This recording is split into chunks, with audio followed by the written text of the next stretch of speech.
Good afternoon, everyone, and a very warm welcome to this amazing webinar this afternoon.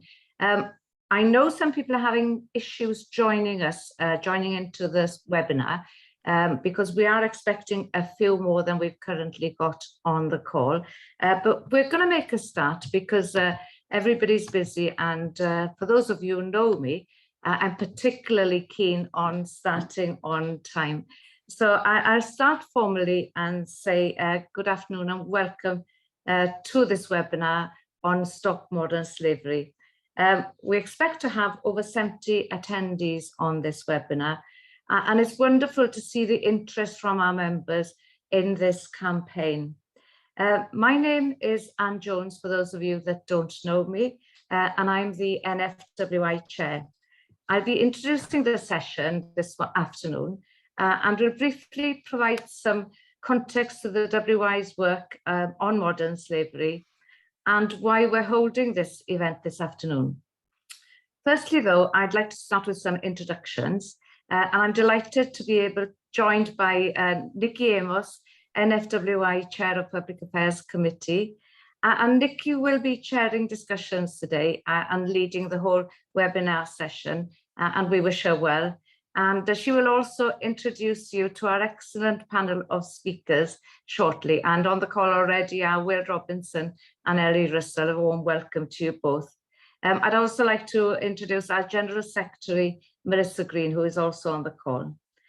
Now, going to the campaign itself, the WI's Modern Slavery campaign was launched in 2020. And the aim of it is to raise awareness of modern slavery in the UK.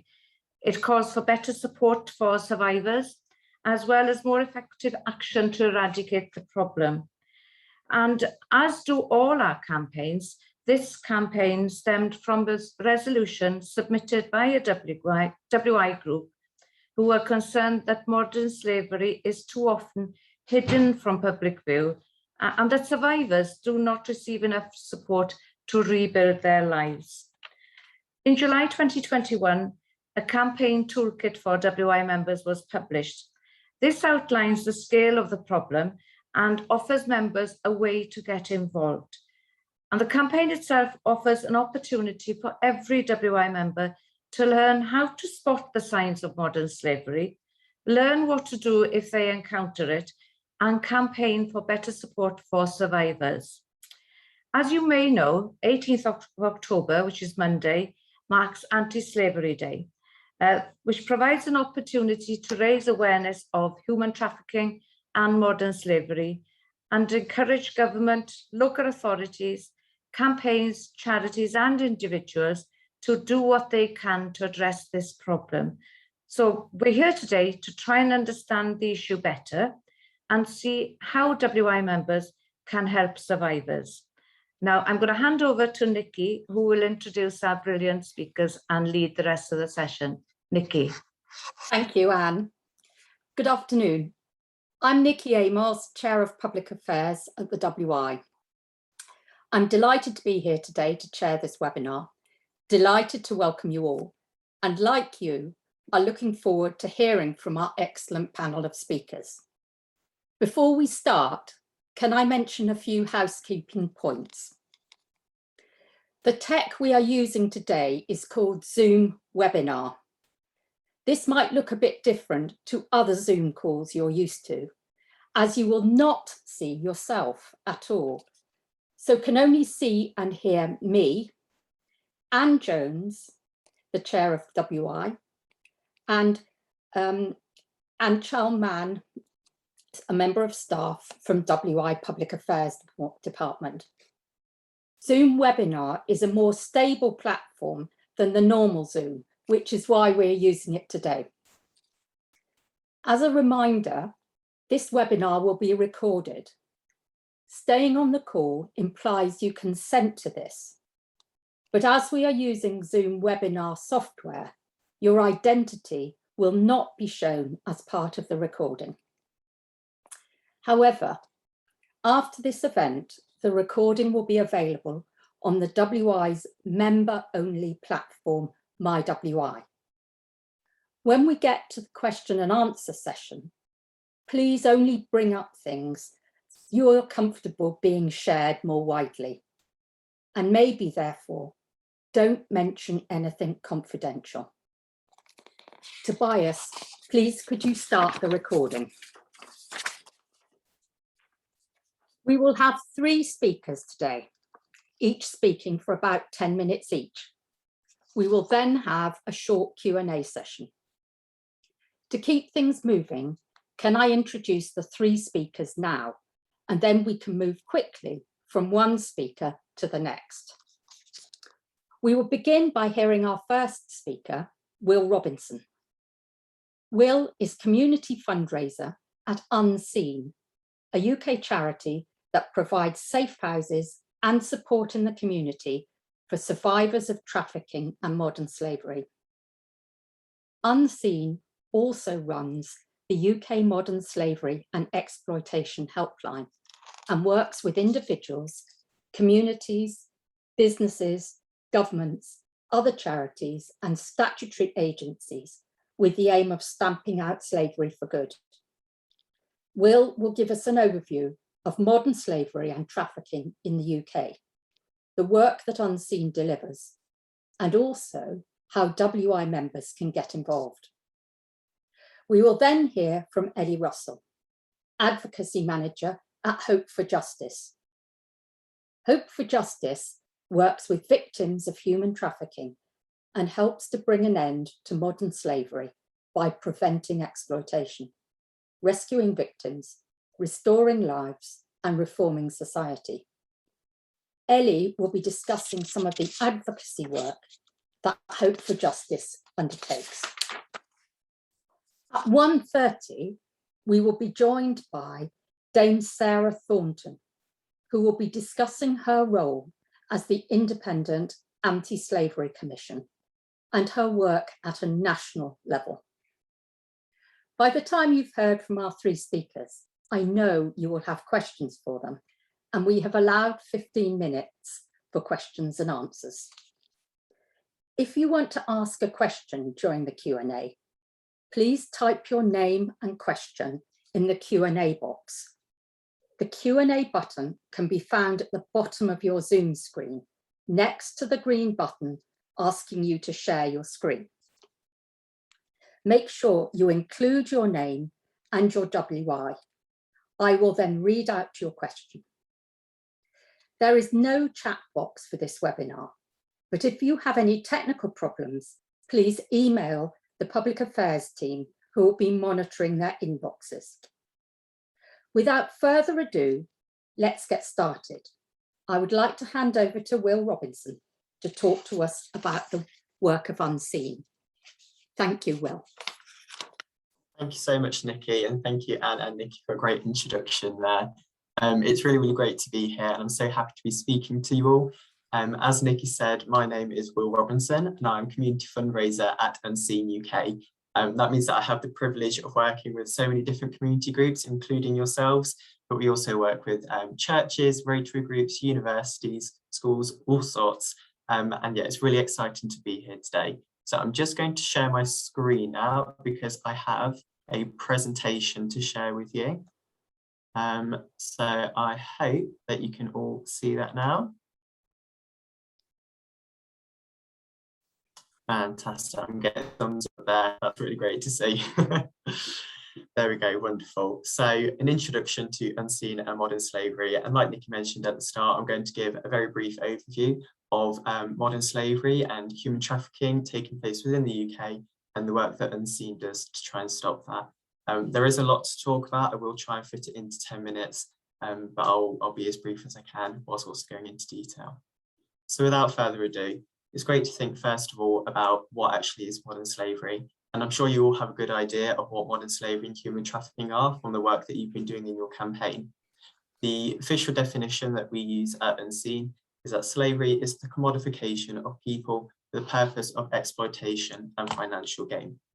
Now, this tends to mean the buying and selling of people for financial profit, and it can often include coercion, deception, and the use of physical force. Quite often, we find that people who are affected by these crises are often in a vulnerable position when they are taken, when they are exploited. So for example, it might be a person who is struggling financially, they have nowhere to live, they have no job, they're in a vulnerable position and they are taken advantage of. They have no freedom to stop this and they are forced in the work that they do. Now, modern slavery and human trafficking is something that can affect men, women and children of all ages and all backgrounds. There's no one-size-fits-all approach towards modern slavery and human trafficking, and that's something that we see a lot of in the statistics that we have seen. To give you a brief overview of the types of different exploitation that there are, the government has categorised it into three main areas. Now, these are the three top bullet points on your screen right now, which is forced labour, domestic servitude and sexual exploitation. Now, as I mentioned, there's no one-size-fits-all approach to modern slavery, and within these categories, you see lots of other categories as well. Now, these can include criminal exploitation, debt bondage, human trafficking, child trafficking, and organ harvesting as well. On the subject of trafficking, this includes the movement of individuals from one place to another. Quite often there's an assumption that this means across countries, but even if it's just between streets, between houses, if it's against a person's free will, that is included as human trafficking. Something which I think that you'll also be aware of is county lines as well. And this includes the use of children smuggling drugs across county lines using mobile phones, quite often against their free will, especially if they're offered gifts in return for the work that they do. So that gives a brief overview of what modern slavery actually is. But looking globally and especially within the UK, the statistics are often quite shocking. Currently, it is estimated that there are 40.3 million victims of modern slavery in the world. This makes it the second largest illegal global trade and the fastest growing international crime. When we look at the UK especially, that number is estimated to be 136,000 people in the UK alone affected by modern slavery and human trafficking. Now, this number could actually be higher. Not everybody is identified by what is known as the National Referral Mechanism, which formally identifies victims of modern slavery. However, 136,000 is a very good estimate. And when we break down these figures, that means that approximately 1 in 200 people are affected by these crises. This is more than was actually present during the transatlantic slave trade in the 18th and 19th centuries.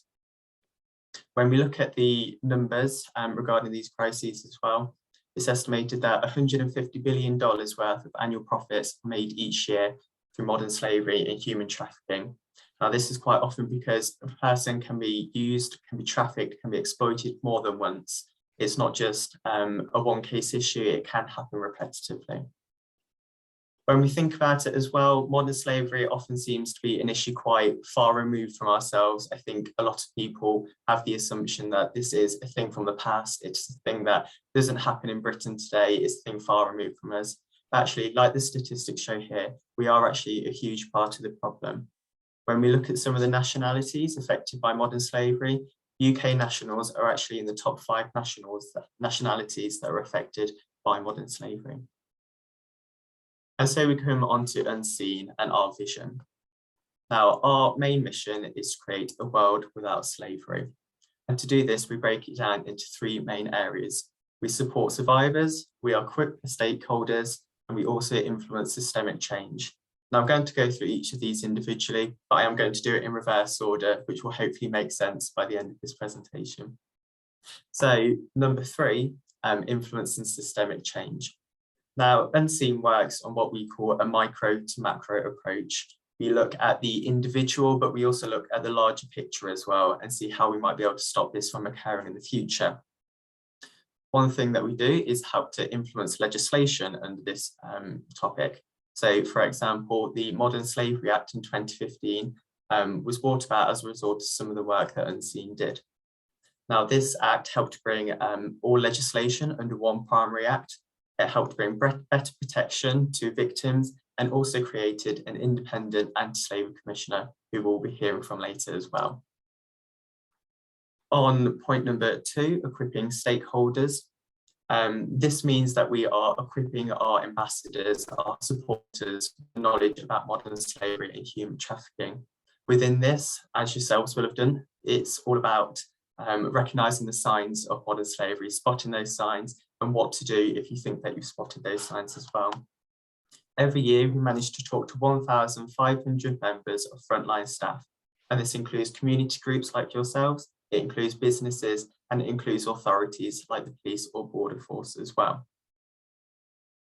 And then finally, with the first point there, supporting survivors, this is one of the main things that we do, and it's something that we're really, really proud of.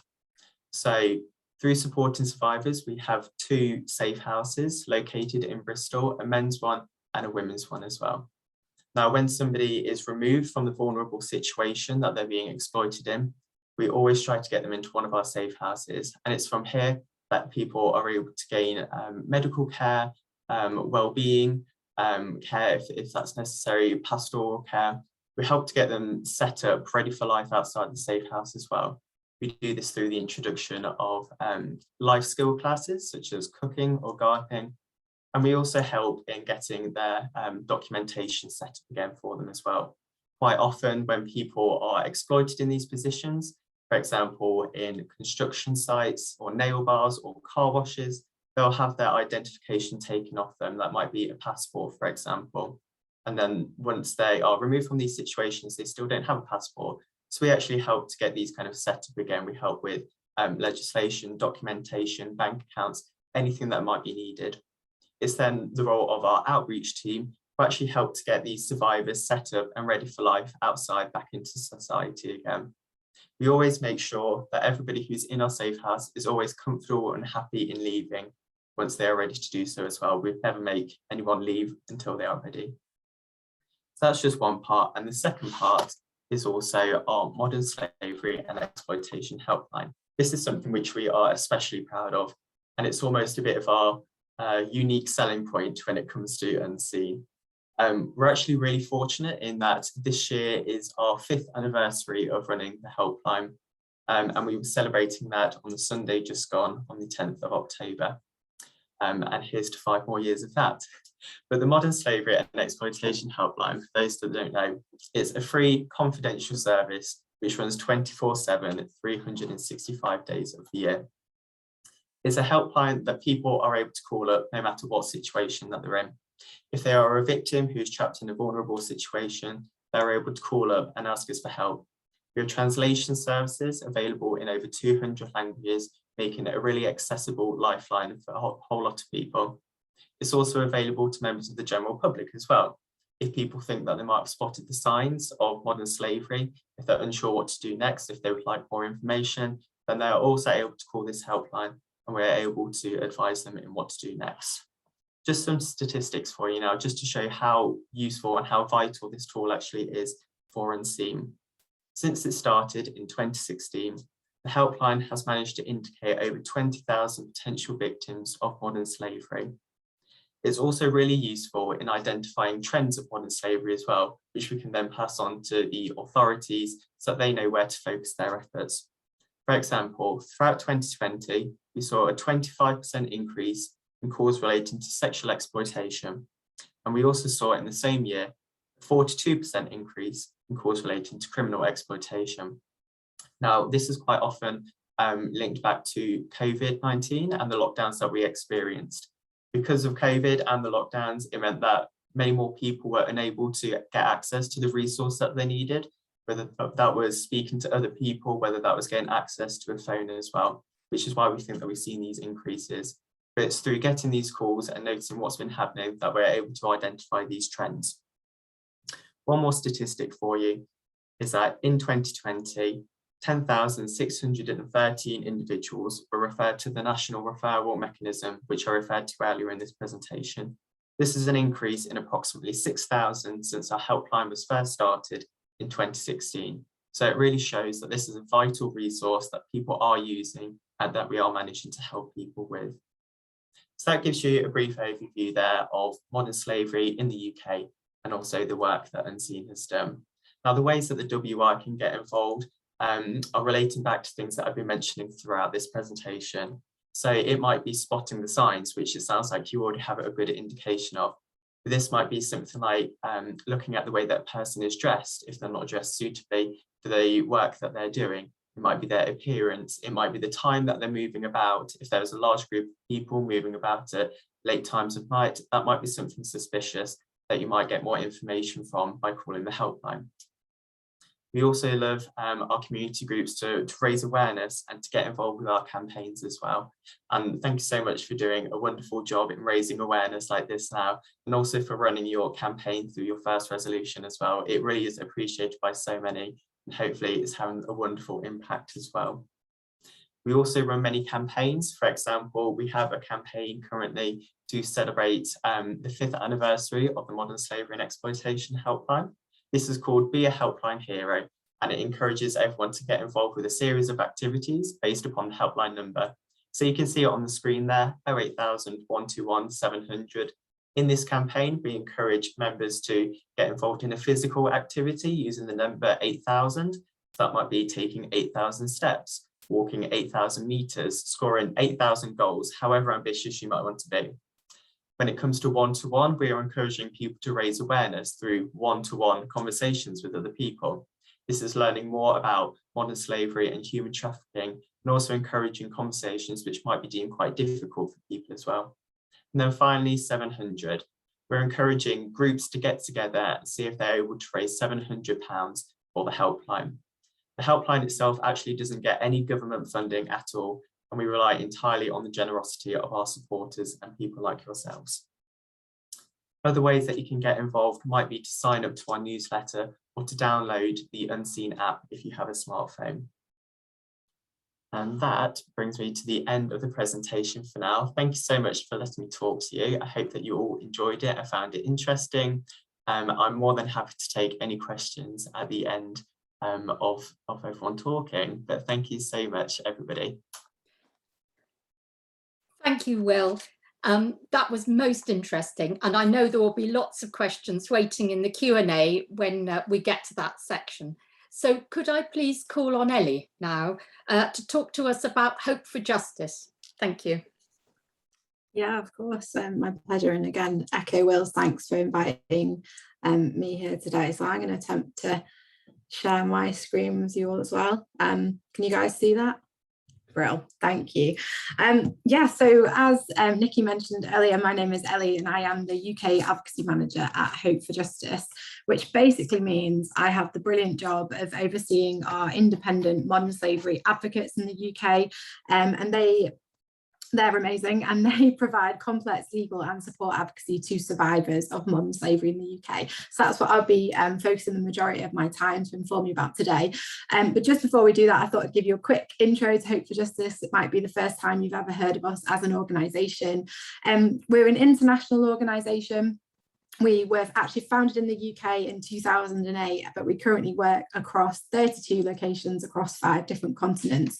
And we have a big dream, we have a big vision. We want to live in a world free from slavery. And I'm sure it's one that you all would support. And as Will said, it's great to be in a room or in a virtual room with people who are passionate to learn more about modern slavery, and appreciate you giving up your time over lunch today.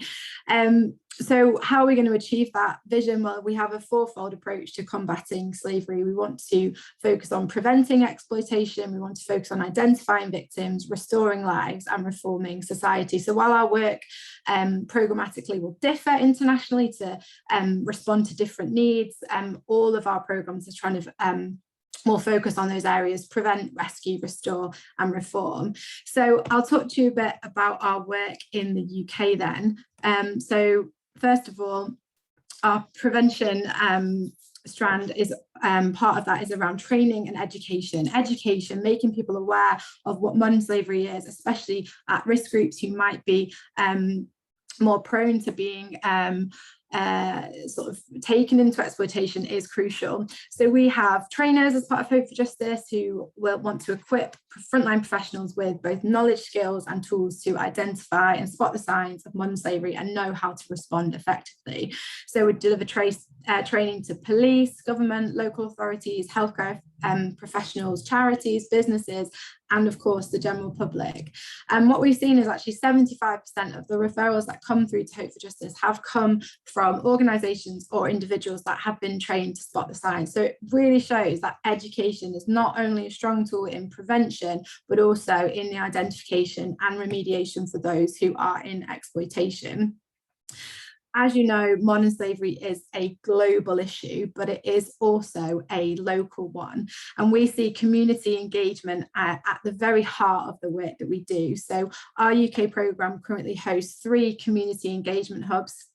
They're staffed by experienced multilingual specialists, and they're working within local communities to raise awareness, especially within those with sort of at-risk groups. So really trying to work alongside people who have the same culture and the same language to build that trust and really explain and educate what the risks of modern slavery are. And really it's around building bridges of trust and supporting people to then work with other agencies like the police or first responders to facilitate referrals into the national referral mechanism if that is something that the individual would like to do.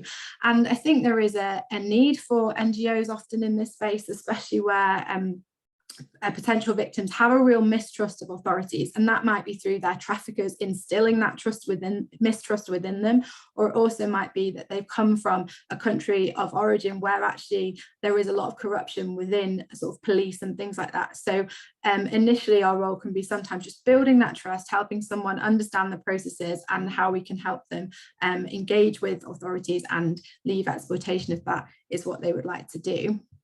The third thing I want to speak to you about and focus predominantly on, because this is our area of expertise, I'm sorry, I've jumped ahead slightly, is our restore work and what that looks like in the UK. So in the UK, that is through our independent advocacy model. So we've been providing independent advocacy and support to survivors of modern slavery for around 10 years. And we have a brilliant team of IMSAs. That's the shortened word for the mouthful that is Independent Modern Slavery Advocates. If you hear me talk about IMSAs, that's what I mean. And they're providing long-term survivor care and advocating to ensure survivors have access to all the support that they need. And I was thinking about the best way to describe what we do, which is at times can be quite complex. So I thought the best way to do that would be just to give you an example and tell you about someone's story, just make it really real and relevant and something that you can empathize with and get alongside. So I'm going to tell you about a man who I'm going to call John for the purpose of today. And he is from Eastern Europe. And his story was that he was in his early 20s when he was walking home one day and he was assaulted, and that resulted in him suffering a really serious and life-changing injury, which meant that it was difficult for him to find work in his home country. He had 2 young children and he was struggling to provide for his family. So as a result, he took up an offer of work in the UK. And sadly, as I'm sure you know, this is how the story starts. For many people that we work with, exploiters deceive with false promises of good employment in the UK. And as in John's case, as with many others, on arrival, the situation was very different. And in his case, the people he was met with were very intimidating and violent, and he ended up being exploited for forced labour for over 3 years. He was moved around the UK, working in various different locations, various different jobs, working long hours, taken to and from his accommodation, unable to contact his family or seek help, didn't have his own documents, sometimes didn't know where he was in the country or really knew how to get out of that situation. And I'm going to use John's words to actually just describe what this felt like, because I think his words are going to be the best to do that. And he said this, he said, "You feel like nobody. It's like you are forgotten. You feel empty and lonely. People treat you like you're worth nothing, like dogs." And sadly, that is just the reality for so many people who are in labour exploitation. And thankfully for John, he was eventually identified by a team. He was actually referred to Hope for Justice by a homeless shelter that had been trained around spotting the signs, who, when they heard his account, realised that there was exploitation in his history and referred him to Hope for Justice. So at that point, that was only the start of John's journey, because now as a survivor of modern slavery, he has many complex systems to navigate to be able to access the care and support he needs to be able to overcome what happened to him and make choices about his future, and actually really feel and experience that notion of freedom. So this is where our independent advocates come in, and our advocates are trained to identify legal and support needs and advocate for survivors' rights and entitlements in all these different areas. And we use this web to kind of demonstrate the complexity and how they're all often so interrelated, with the survivor at the middle to show that we want the survivor to be driving their journey, to be informed and empowered to make choices about their future. So our advocacy could include things like access to housing, access to subsistence, access to legal advice, physical and mental health services, support to participate as a witness in criminal proceedings against their exploiters. That's something they wish to do, because there are many barriers to overcome for survivors of modern slavery. And that's as a result of these complex systems that can often fail to provide for vulnerable people. So our IMSAs work in partnership with good local support, with various legal professionals, other services and community groups to achieve the outcomes that are set by the survivor when we first meet them. So back to John then, we advocated for his access to safe and stable housing. We supported him to access mental health support as he suffered severe PTSD from his experience. We advocated for his entitlement to welfare benefits, trying to evidence and demonstrate his eligibility for that service. We supported him to regain his confidence and to eventually find legal work in the UK. And as I'm sure you can appreciate, it was not a linear journey for John. As everyone as humans, we have ups and downs in our life, and I think especially for someone who has suffered trauma as a result of their experience, often their journey to recovery is not linear. And we know just because someone is physically free and removed from their exploitation, that does not mean that they are immediately free from the effects of their exploitation. So as Will mentioned, for many survivors, they will have their documents taken while they're in exploitation. That can often lead to them having fraud and debt in their name, as the trafficker has gone on to use their ID to rack up like phone debts or claim welfare benefits in their name and all those kind of things.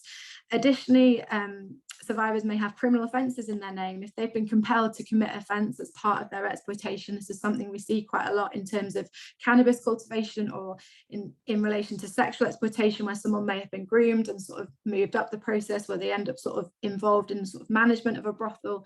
This can lead to survivors themselves being convicted of offences. And what we will do in these scenarios is work to get any unfair debts wiped, work to get any convictions reopened and quashed if that is possible, if survivors can rely on the statutory defences that do exist for them, such as the Section 45 defence in the Modern Slavery Act.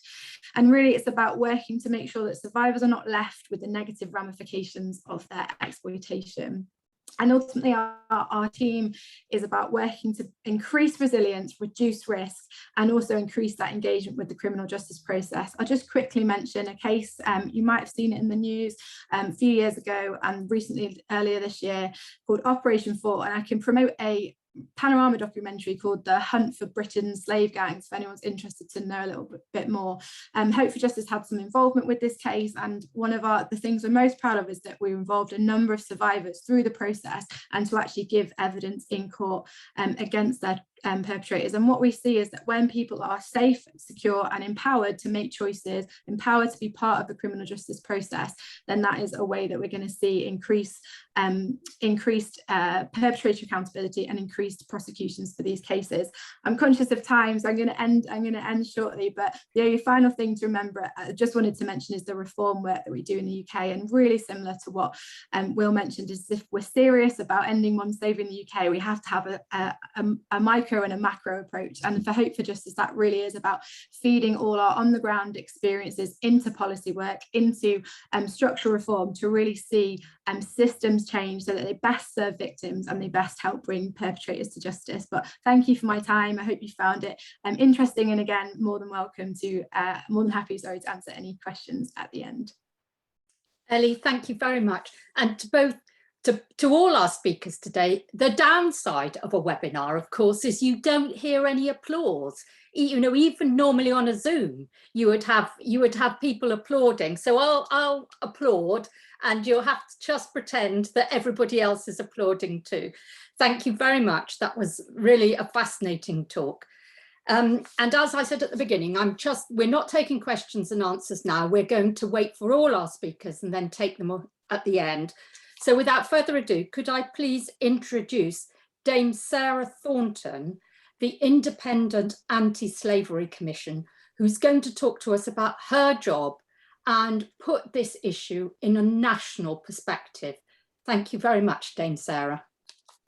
Thank you very much. Good afternoon, everybody. And it's just been really great to hear both Unseen and Hope for Justice talk about what they're doing. We work with both organisations and they're both doing a fabulous job on the ground. In terms of my role, it was established by the Modern Slavery Act 2015, and it's an independent statutory role. It's a public appointment, and it says in the statute that my job is to encourage good practice in prosecuting and investigating and preventing modern slavery, and also in the identification of victims. So the sorts of things you've been hearing about that both Hope for Justice and Unseen do are just the sorts of good practice that it's part of my job to highlight and encourage. And in fact, only yesterday morning, I was with colleagues from Unseen celebrating 5 years of the Helpline, which provides support throughout this country. So in terms of my job, we have 4 priorities, and I'll just give the quickest overview of them. The first is about protecting victims and survivors. So what can we do to identify what is often a very hidden crime, as you've heard, and how can we give people support so that they're not just rescued from their situation of trafficking, but they're really helped to survive and to thrive, to live lives of sustainable independence. So whether that's issues about education, about skills, about their health, about work and employability, all those sorts of things I think are really key.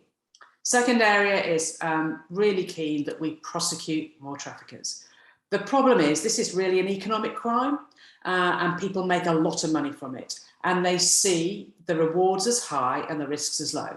And one of the ways that we can change that is through more prosecutions. And our friend Ellie from Hope for Justice just talked about Operation Fort, which is a brilliant example of an organised crime group that were making a lot of money from trafficking very vulnerable people from Poland. So that's the second priority. Third priority is about focus on prevention. And I'm going to talk a little bit about that in a minute, about how I think the WI can help on prevention.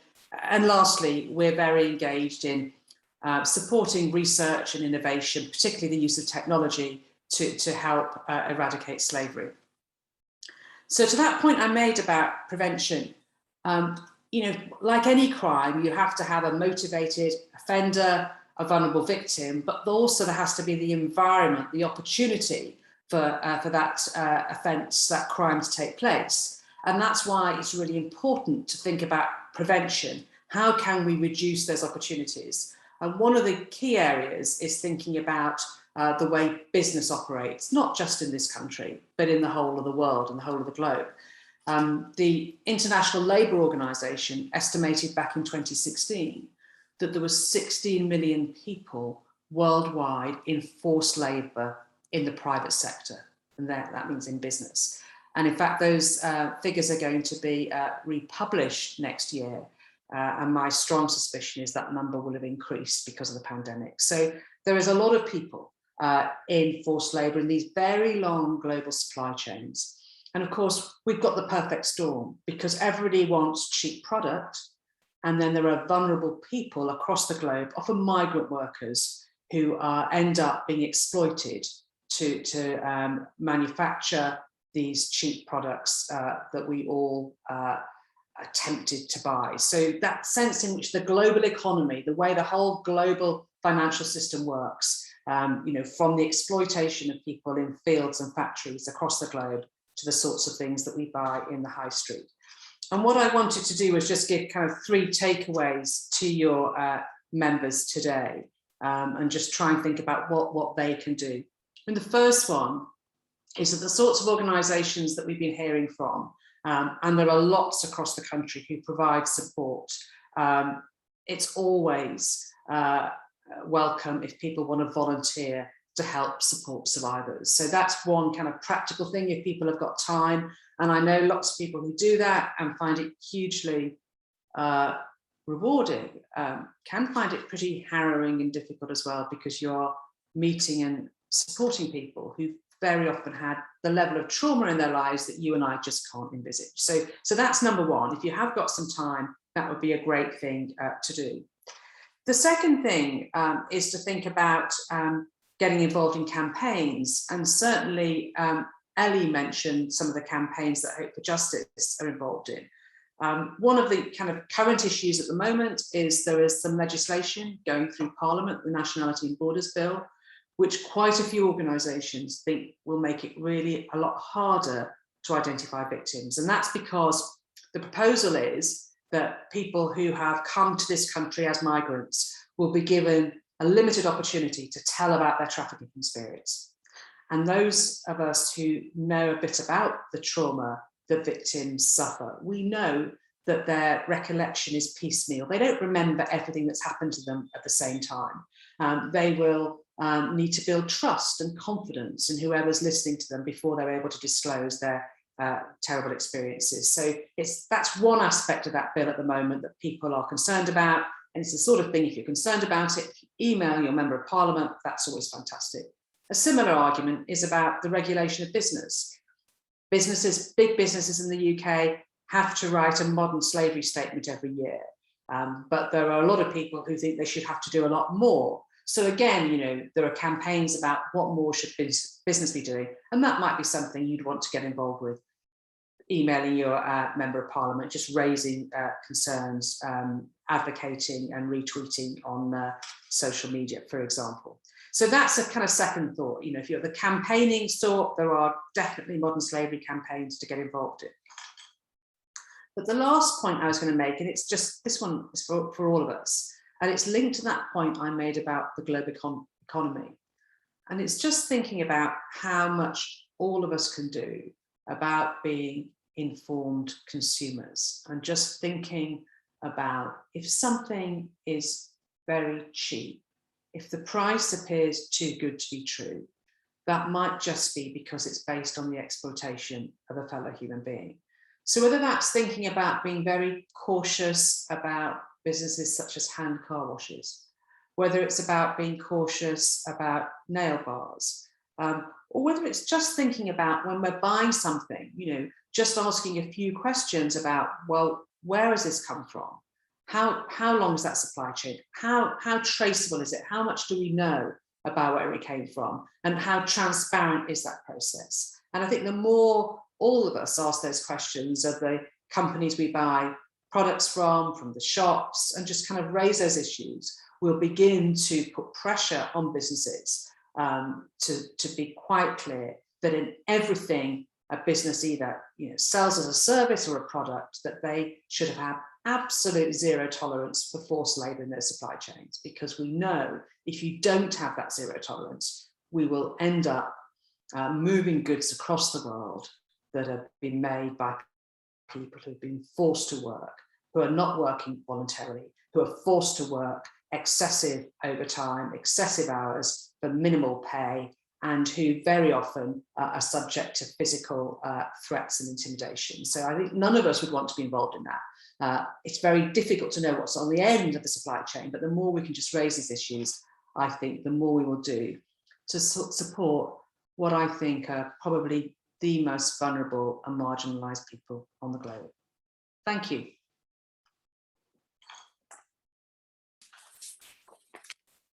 Thank you, Dame Sarah, and to all of you for sharing your work with us.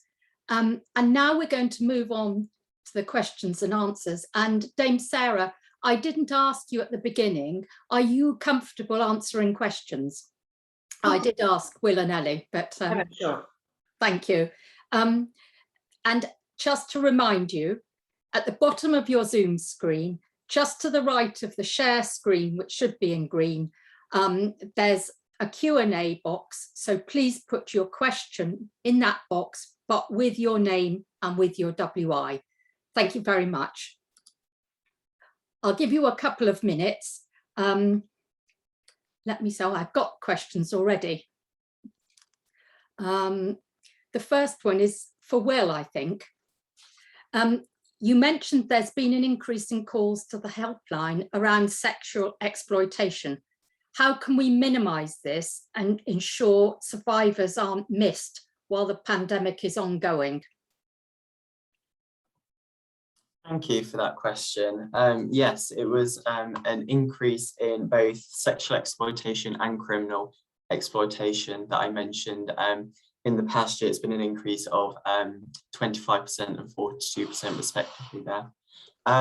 So yes, that has become as a result of COVID. Like I mentioned in the presentation, it's people not being able to get access to the resources that they might need, and as a result, they are exploited further.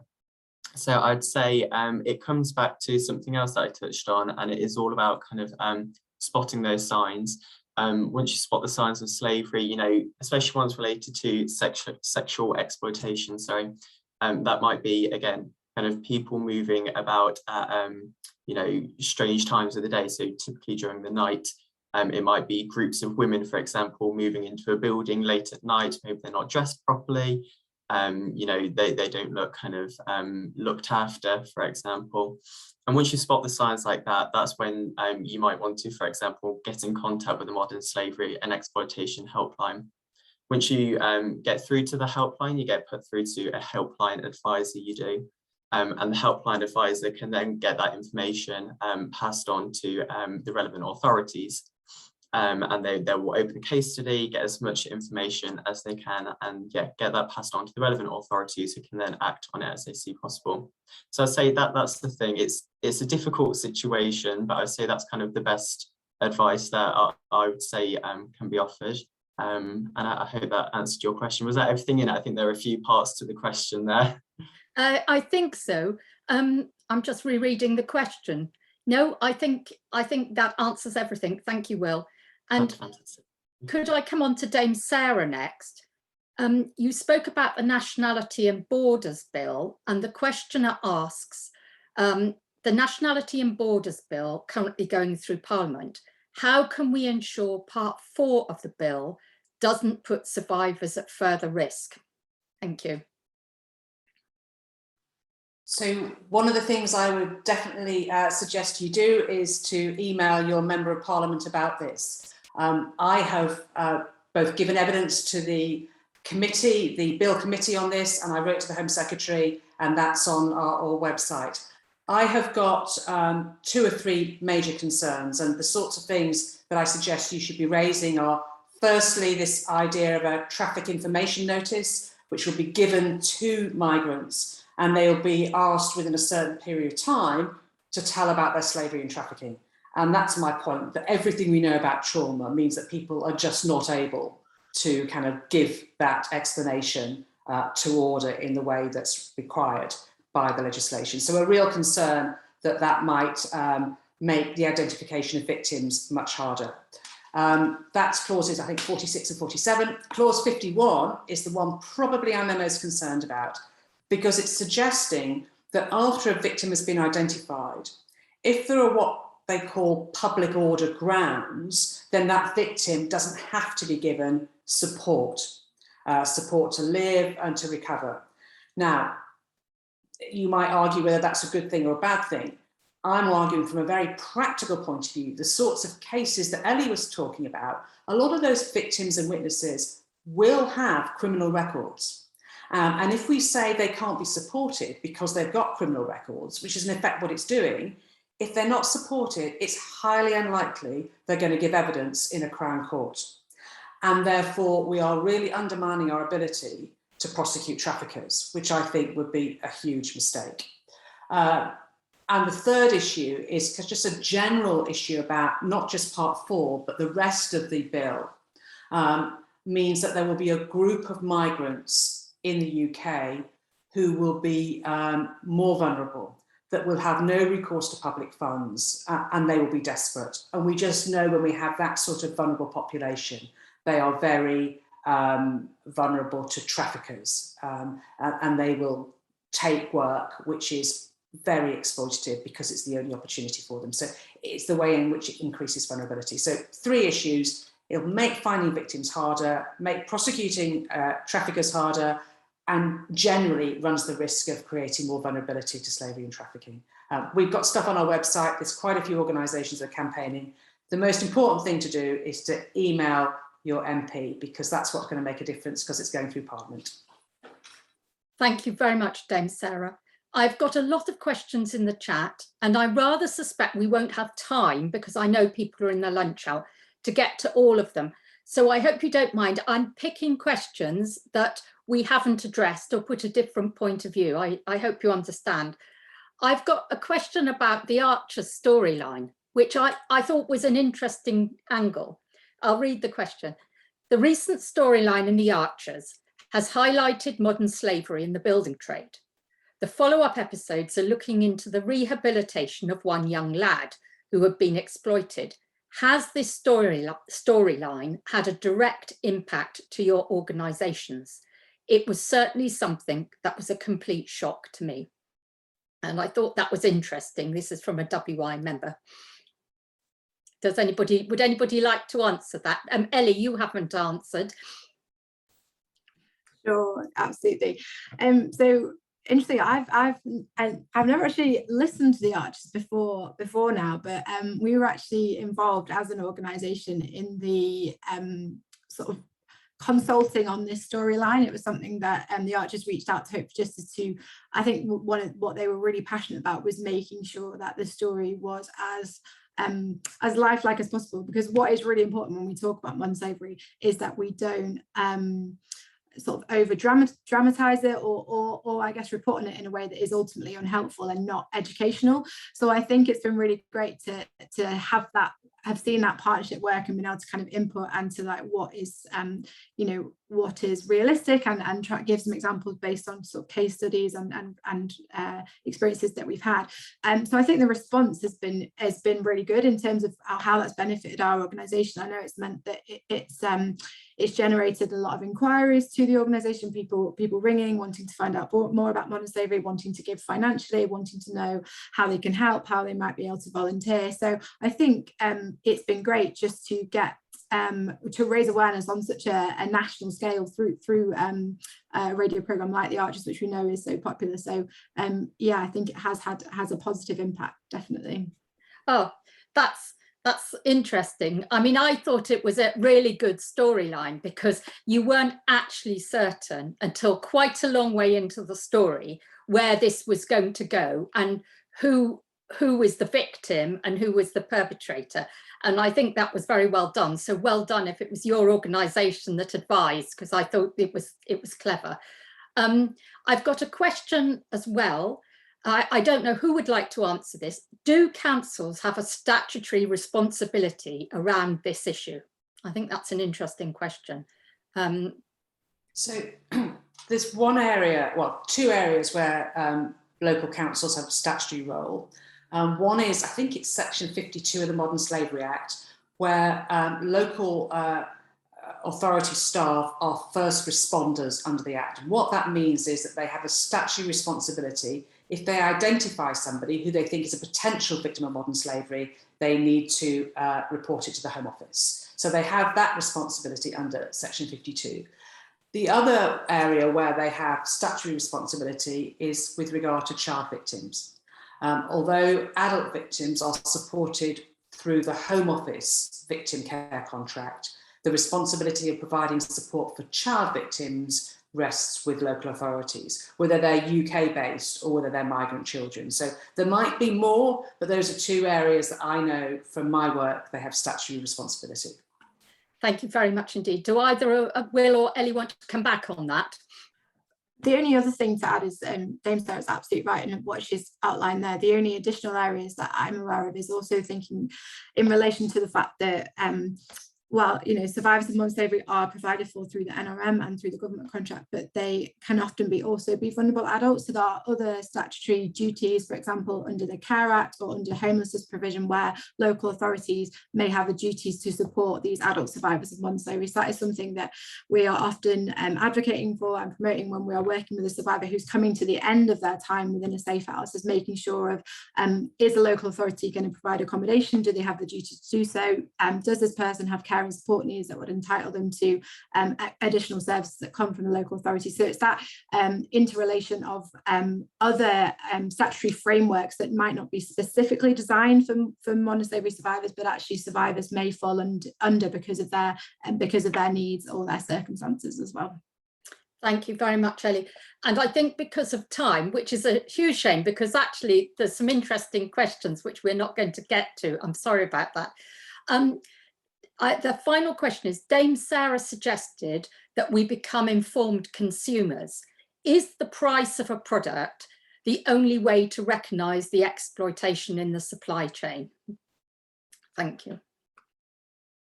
Who would like? Only it were that easy. Because we know that sometimes, I'll give you an example. Do you remember the terrible tragedy at Rana Plaza in Bangladesh, where the building where there were lots of young women making textiles collapsed and well over 1,000 people, I think, lost their lives? What was interesting in terms of, you talk about price, that in that factory, there were companies making product for the top end of the market and for the bottom end of the market. So if only it were that easy that it's just about price. The only thing I would say is that if the price is very low, that's not a good sign, but don't please be falsely reassured that just by paying a lot of money that you're kind of dealing with that. There are different organizations, different websites that do grade, if we're talking about textiles, grade kind of clothing companies, grade fashions, and you see at the top and bottom a real mixture of the more costly and the more kind of everyday costs. But so if only that easy, but some businesses do make the effort, and I think the more we can put pressure on, the more they will see that as a way to gain competitive advantage in the market. Thank you very much indeed to Dame Sarah, and thank you very much to Will and Ellie.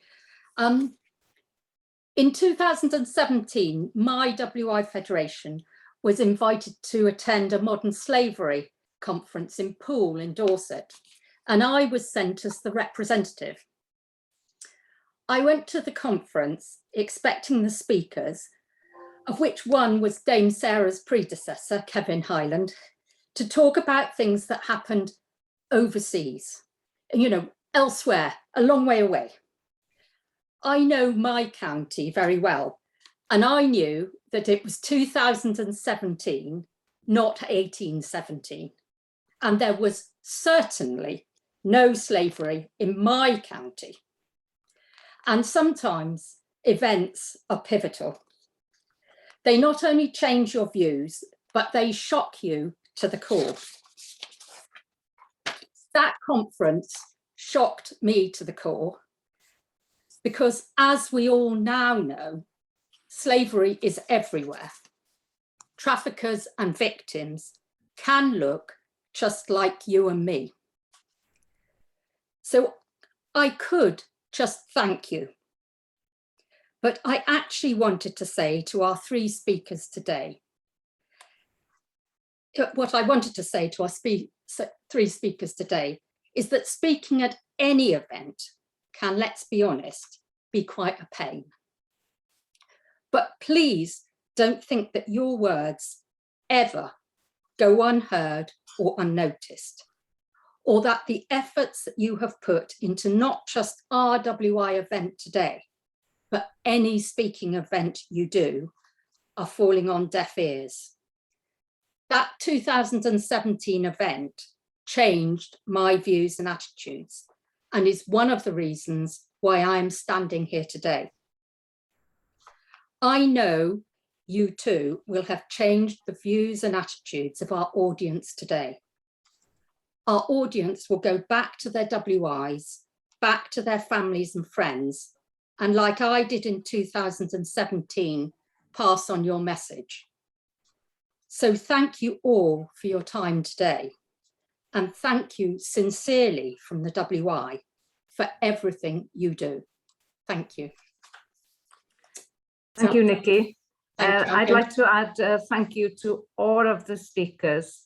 Each one brought something special to the meeting. And I would say that, like Nikki, I was shocked with the figures. to think that we have over 40 million victims globally, yeah, it's incomprehensible figures, and it's something that we can't stay silent about. And although there aren't that many on the call today, quite a few problems in joining, but those that are here, I'm sure, will go back to their WIs and federations and share the message loud and clear about what needs to be done. So a warm thank you to Will, Ellie and Dame Sarah for giving up of your valuable time to join us. And a message to our members who are on the call to remember to have a look at my WI, because the WI Public Affairs team will put up information that was given here today on that platform. There will also be a letter on that platform about the Nationality and Borders Bill, which you can then email to your MP, because as Dame Sarah said, this is a crucial time and we need to make sure that our voice is heard on it. So thank you all for giving up of your time, and I hope that we can do something to eradicate this horrendous situation. We shouldn't be talking about slavery at any point in 2021. So to close, I'm just going to give that modern slavery exploitation helpline again, because this might be a way that our members could spot an issue that they're concerned about and safely ask questions about whether this is something that they should report and who to report it to. So the helpline is 08000 121 700, 08000 121 700. Thank you all very much and hope you have a pleasant afternoon.